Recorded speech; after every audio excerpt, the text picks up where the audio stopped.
Hey there, have you ever thought about making video games? Followed a tutorial and understood nothing for 30 minutes? Well, I have, but now I finally figured it out. Maybe I've gone insane in the process, but that's not relevant. So anyways, here's the best I can do to help you get into, or at least understand, game development.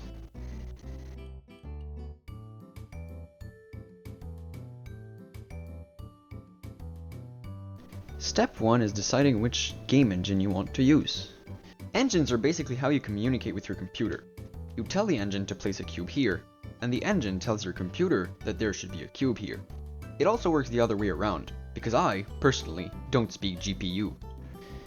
I use Unity because it's free, simple, and has a lot of tutorials on it, but you could use any of the hundreds there are. Step 2 is installing coding software. You can use basically anything, but I use VS Codium, which is the non-Microsoft version of VS Code. They're exactly the same, but this one doesn't steal data, and once again, there's a lot of choice. Step 3 is finding yourself a game idea. Since this is a tutorial, I'll personally be skipping this step. Create a new project, and because I hate my future self, I'll be making it 3D. Step 5 is figuring out how this atrocity works.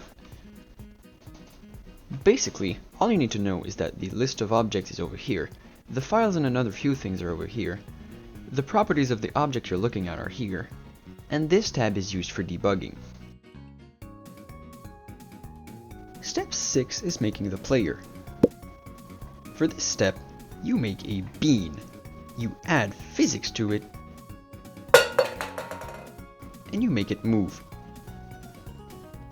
How do you make it move, you may ask? Well, it's pretty simple, with a script. What's a script? Well, it's code you can assign to an object to make it do what you want.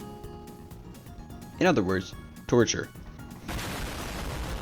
So you tell the script to move in a certain direction when you press a certain key, like so. It looks a lot more complicated than it really is. You're just making a few checks and making sure you're going where you want to go. With all of this, our player finally moves. Unfortunately though, our camera doesn't.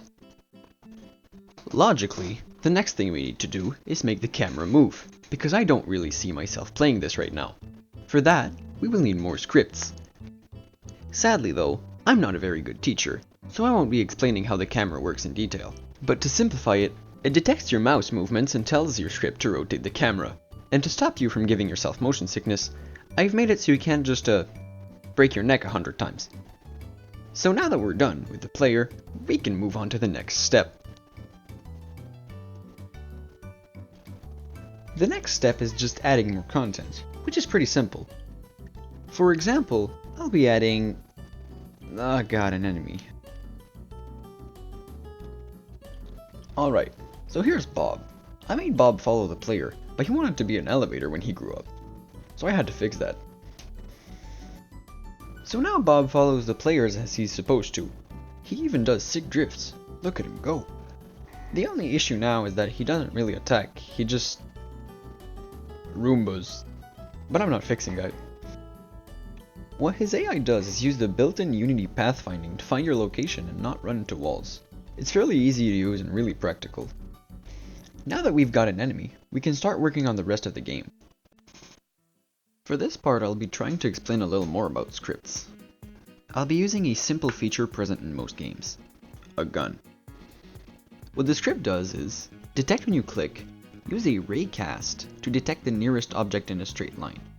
Basically, it fires a laser, and it asks your computer if you mark the object as targetable. Activates the sound and the visual effects, and fling the target.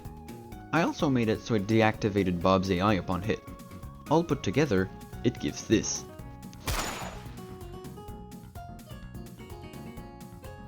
When you decide you want to go further in development than only programming basic shapes to do what you want, you can install Blender to make 3D models and animations, or other software, and add features until you're done with the game. It's really a lot easier to code when you don't need a tutorial for everything you do. So what I recommend is either going to school, or slowly shifting from tutorials to what you can do on your own, until you start understanding well enough to need tutorials a lot less frequently. Although no one can do programming without any Googling, sometimes getting better at programming just means Googling faster. A good programming channel is Brackeys if you want to check that out. He left YouTube a couple of years ago. Wait, no, he's back? I didn't even know. Wait, I gotta watch this. Anyways, his tutorials are still functional, and personally, they helped me a ton while I was learning to make video games. It's very important to know what to do if you ever run into something like this. If you ever encounter bugs you really can't fix and you start looking like this is how you might get rid of them. First, make sure you don't make any spelling mistakes in your code, because sometimes the code will still work, just not quite as intended. If that doesn't work, you can check YouTube tutorials or go read the Unity forums. If you get lucky, some guy might have had the same problem 10 years ago. And if you really can't find what you're looking for, you can ask ChatGPT what the problem is. And if even that doesn't work, you might as well go to sleep and try again the next day. Sometimes, lack of sleep is the problem. What some programmers do is keep a rubber duck on their desk.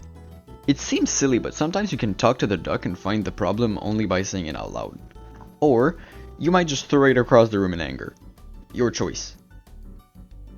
With all these simple steps, and a very good programming tutorial, you should now be able to make a complete video game and add years to your future therapy sessions in the process.